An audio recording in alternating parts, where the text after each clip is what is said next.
안녕하십니까. 화요일 밤 여수 MBC 뉴스데스크입니다. 2025학년도 대학 수학능력시험이 한 달 앞으로 다가왔습니다. 의대 정원 확대 등 다양한 변수 속에서 수험생들은 막판 실전 대비에 분주한 모습입니다. 유민호 기자입니다. 시험이 한창인 고등학교 3학년 교실입니다. 10월 전국 연합학력평가. 수능을 앞두고 마지막으로 치르는 전국 단위 모의고사입니다. 실전 같은 집중력으로 문제를 하나씩 풀어나갑니다. 수능 한 달 앞, 수험생들은 차분한 분위기에서 학습 상태를 점검하고 있습니다. 실감은 안 나는 것 같고 그리고 긴장이 되기는 하는데 준비한 만큼 최선을 다해서 공부하고 있습니다. 오랜 기간 입시를 지도한 교사들은 규칙적인 생활 습관과 건강 관리가 중요하다고 조언합니다. 자기 패턴 유지를 잘해야 되는데 학습 패턴과 수면 패턴을 수능 형식으로, 수능 패턴으로 유지하는 것이 필요할 것입니다. 올해 수능은 의대 정원 확대 등으로 재수생 등 이른바 N수생이 21년 만에 가장 많은 것으로 집계됐습니다. 변별력을 키우기 위해 고난도의 문제가 늘어날 가능성이 있는 만큼 수준에 맞는 대비 전략이 필요합니다. 상위권 학생들은 오답노트 위주로 다시 한 달 동안 잘 점검하는 어떤 전략이 필요하고, 중위권 학생들 같은 경우에는 그 5번의 시험에서 나왔던 개념 위주의 이번 수능은 전남에서 13,941명이 응시했으며 지난해보다 소폭 증가했습니다. 지역 시험장은 45곳이며 수능 당일 아침 관공서와 주요 기업체 출근 시간은 오전 10시 이후로 늦춰집니다. 전남교육청은 자체 수능 모의고사 제2파이널을 이달 말 실시하는 등 막바지 대비에 들어갔습니다. MBC 뉴스 유민호입니다. 순천대와 목포대가 통합의대 설립을 위한 대학 통합에 합의했다는 전남도의 발표가 사실이 아니라는 이야기가 나오고 있습니다. 순천대 측은 통합의대에 대해 논의를 해보자는 정도의 이야기가 나왔을 뿐 구체적인 내용은 없다는 입장이고, 목포대도 두 대학이 통합에 합의한 적이 없다고 반박한 것으로 알려졌습니다. 또 어제 순천대에서 열린 행사에 참석한 노관규 순천시장은 자신의 SNS에 통합에 대한 발언은 김영록 도지사와 김문수 의원뿐이고 교육부 총리와 순천대 총장은 나의 언급이 없었다며 통합의대가 밥 먹는 데서 합의될 정도로 쉬운 일인가라고 비판했습니다.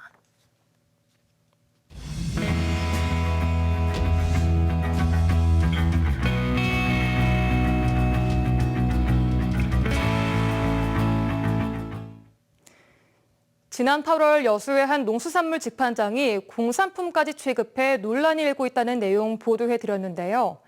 그런데 해당 업소가 골목 상권에서만 사용할 수 있는 온누리 상품권도 취급하고 있어 주변 상인들의 반발이 커지고 있습니다. 최왕지 기자가 다시 현장에 다녀왔습니다. 여수 돌산 길목에 위치한 교동시장입니다. 싱싱한 수산물과 각종 도소매를 파는데 최근 손님들의 발길이 줄었습니다. 가뜩이나 장사가 안 되는데 상인들은 단골 손님도 뺏길 형편입니다.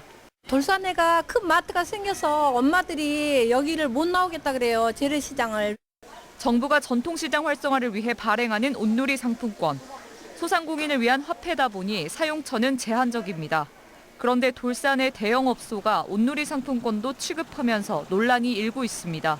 온누리 상품권은 시장이나 골목 상권에서만 사용할 수 있는데요. 가맹점이 아닌 인근 대형마트에서도 사용이 되고 있다고 해서 제가 직접 한번 사용해 보겠습니다. 해당 농수산물 직판장입니다. 내부로 들어가 보니 각종 공산품을 판매해 일반 대형마트처럼 보입니다. 시중에서 파는 식재료를 온누리 상품권으로 구입했습니다. 계산원이 당연하다는 듯 상품권을 받고 잔돈까지 남겨줍니다. 해당 업소는 온누리 상품권 가맹점도 아닌데 부정으로 수취하는 겁니다. 가맹점이 아닌 곳에서 사실 원래 안 받는 게 맞는 거라 저희가 그것 때문에 이제 계정 가서 이제 시정 조치나 이런 걸 안내하려 했는데 시장 상인들은 크게 반발하고 있습니다. 대형 매장에서 농수산물만 팔아야 되는 곳에서 공산품까지 버젓이 팔면서 온누리 상품권을 수취하고 있는 거에 대해서는 아무런 제재가 없는 거예요. 여기에다 해당 업소가 불법 건축물인 것으로 확인돼 논란은 더욱 커질 것으로 보입니다. 최근 여수시는 해당 업소에게 건축법을 위반했다고 통보했습니다. 농수산물 직판장에서 공산품을 판매하려면 용도 변경 신청이 필요하단 겁니다. 저희들은 지금 판단을 불법 건물로 보고 있고 거기에 대해서 시정 명령을 해놓고 이제 행정 절차대로 진행을 하고 있는 상태예요. 여수시는 다음 주까지 해당 업소에게 소명 자료를 제출받은 뒤 법적 위반 사항에 대해선 이행강제금을 부과할 방침입니다. MBC 뉴스 최양지입니다. 제76주기 여순사건 추념식을 앞두고 여순사건위원회 직무태만을 비판하는 목소리가 커지고 있습니다. 여순 11구 항쟁 전국유족총연합은 오늘 전남 동부청사에서 기자회견을 열고 희생자 유족 신고 가운데 최종 처리된 건 9.5%에 불과해 나머지 90% 이상은 여전히 미처리 상태로 남아있다고 지적했습니다. 유족들은 이런 상황에도 불구하고 정부나 여순사건위원회는 유족들에게 어떠한 설명이나 대책을 내놓지 않고 있다며 정부의 반성과 함께 즉각적인 특별법 개정을 촉구했습니다. 순천 연향뜰 폐기물 처리 시설 설치에 반대하는 주민들이 순천시의회 강형구 의장을 경찰에 고발하겠다고 밝혔습니다. 순천만 국가정원 옆 쓰레기 소각장 반대 범시민연대는 오늘 순천경찰서 앞에서 기자회견을 열고 강형구 의장이 의원 15명이 찬성한 폐기물 처리 시설의 행정사무조사 안건을 상정하지 않은 것은 직무유기와 직권남용에 해당한다고 주장했습니다. 범시민연대는 또 행정안전부에서는 폐기물 처리 시설에 대한 행정사무조사가 가능하다고 판단했지만 강 의장은 안건을 상정하겠다는 약속을 지키지 않았다며 강 의장의 사퇴를 요구했습니다. 여수시의회의 의원 연구 모임이 기후위기 대응을 위한 생태도시 공간 개발 방안을 제시해 눈길을 끌고 있습니다. 도심을 관통해 바다로 이어지는 지방 하천 연등천을 중심으로 이른바 블루그린 네트워크를 조성한다는 지속가능한 미래도시 구상입니다. 최우식 기자가 보도합니다. 여수시 의회의 의원 연구 모임인 지방하천 활용 생태문화 발굴 연구회가 최근 연등천 블루그린 네트워크 조성 방안을 제안했습니다. 전체 길이 8.74km 가운데 현재 4.86km가 하천 형태로 남아있는 연등천은 여수 도심을 가로질러 한려해상 국립공원 오동도 앞바다로 이어집니다. 연등천 블루그린 네트워크는 연등천을 크게 8개의 구간으로 나누고 각 영역별 특색을 살려 생태문화 공간을 만든다는 구상입니다. 자연 그대로이거나 복원된 하천과 논, 도심공원, 유휴지와 도시숲 등 하천 영역과 녹지 영역을 서로 네트워크로 연결하는 것입니다. 1구간인 용수동 논습지에서부터 3구간 미평공원과 철도공원길, 4구간 중림천을 거쳐 연등천 하류 8구간까지 구체적인 청사진이 제시됐습니다. 지금까지는 우리가 연등천을 이수, 치수, 오폐수의 공간으로만 바라봤지만은 철길 공원길이라든지 미평공원이라든지 주변의 고락산 어떤 그런 숲하고 연결하면 연등천은 훨씬 더 생태 문화적 공간으로 확장될 가능성이 많은. 특히 이번 용역 결과는 지속 가능한 도시공간 개발로 기후 위기에 대응하는 자연 기반 해법의 도시 계획이기도 합니다. 시의회는 앞으로 이 같은 연등천의 생태문화적 가치를 보존하고 관리하기 위해 시민 참여와 협력, 민관 거버넌스를 활성화하는 방안도 계획하고 있습니다. 용역 결과를 바탕으로 시정부의 구체적이고 다양한 시책과 정책을 적극 제안할 계획입니다. 그리고 시민들이 도심 하천인 연등천을 중요한 생활 공간이자 문화 공간으로 인식하도록 다양한 시민 참여 활동도 수백 년 주민들의 생활 공간이던 연등천 중심의 블루그린 네트워크가 여수시만의 맞춤형 미래도시 전략으로 새롭게 주목받고 있습니다. MBC 뉴스 최우식입니다. 2026 여수세계 선박람회를 앞두고 예산 부족에 대한 우려가 높은 가운데 여수시가 전남도에 147억 원의 도비 추가 지원을 건의했습니다. 여수시는 최근 전라남도 동부청사에서 열린 정책회의에서 정기명 시장이 김영록 지사에게 서원박람회 추가 위탁 사업비 128억 원을 포함해 147억 원의 도비 추가 지원을 건의했으며 김 지사도 서원박람회가 성공적으로 개최될 수 있도록 최대한 긍정적으로 검토하겠다고 답했다고 밝혔습니다. 여수시는 이와 관련해 국가행사 승인 당시 예산은 국비와 지방비 각각 64억 원과 수익사업 120억 원 등 248억 원 규모였지만 행사 기간 연장과 물가 상승률 반영 등으로 예산 증액이 필요하다고 덧붙였습니다.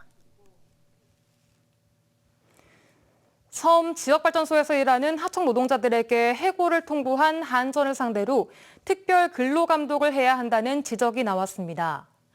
또 의료공백 장기화로 전남대학교 병원에서 수술을 받기까지 평균 18일을 기다려야 하는 것으로 파악됐습니다. 국정감사 주요 소식을 김규희 기자가 정리했습니다. 섬 지역 발전소에서 일하는 하청 노동자들을 한전이 직접 고용해야 한다는 법원 판결이 나온 건 지난해 6월. 하지만 한전은 이를 받아들이지 않고 하청 노동자 184명에게 지난 8월 해고를 통보했습니다. 섬 주민들의 안정적인 전력 공급에 차질을 빚을 수도 있는 상황. 그런데도 한전을 감시해야 하는 고용노동청이 정작 손 놓고 있다는 지적이 제기됐습니다. 늑장 행정에 대해서 지금 지적하는 겁니다. 수년 동안, 길게는 수십 년 동안 불법 파견 상태로 방치됐고 법원 판결도 이미 1년 전에 나왔고 상당한 논란이 있어요. 노동 행정 자체가 지금 멈춰 있는 겁니다. 의료공백 장기화로 수술 대기 일수가 해마다 늘고 있는 상황도 확인됐습니다. 올해 전남대병원 본원에서 수술 받으려면 평균 18.4일 대기해야 하는데 지난해보다 하루 더, 2해 전과 비교하면 나흘가량 더 기다려야 하는 겁니다. 더 큰 인명피해로 이어지는 일이 없도록 의료 전달 체계 개선이 시급하다는 주장이 잇따랐습니다. 또 이상기후 여파로 녹조 발생이 느는데도 이를 막기 위한 정부 예산은 대폭 삭감된 것으로 나타났습니다. 영산강 유역환경청의 내년도 녹조 예방 사업 예산은 7억 원으로 3년 전보다 93.4% 감소해 전국 7개 환경청 가운데 가장 큰 폭으로 줄었습니다. 매년 녹조 발생 빈도랑 그 발생량이 많아지고 있고 앞으로 이제 이거는 뭐 세계적인 추세라고 유엔에서도 얘기했고 지금 뭐 우리도 그럴 가능성이 농후한 거 아닙니까? 그런데 예산이 줄었다. 한편 전남 지역 농축협에서 징계를 받은 임직원 수는 지난 5년여 동안 427명으로 경남과 경기에 이어 전국에서 세 번째로 많은 것으로 집계됐습니다. MBC 뉴스 김규희입니다. 국립중앙박물관이 국보인 광양 쌍사자석 등에 대한 본래 위치로의 이전이 가능하다는 입장을 밝혔습니다. 국립중앙박물관은 광양의 유일한 국보인 중흥 쌍사자석 등을 지역사회가 요구하면 원 위치로 이전하는 것이 가능하지만 철저한 고증 발굴 조사와 함께 국보에 대한 안전이 담보돼야 한다고 밝혔습니다.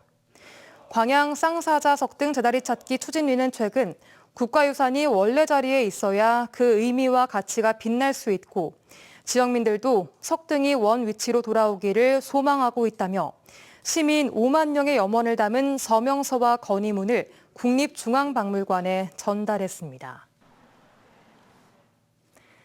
날씨입니다. 이틀째 오락가락하던 비가 그치고 내일은 맑은 하늘을 되찾겠습니다.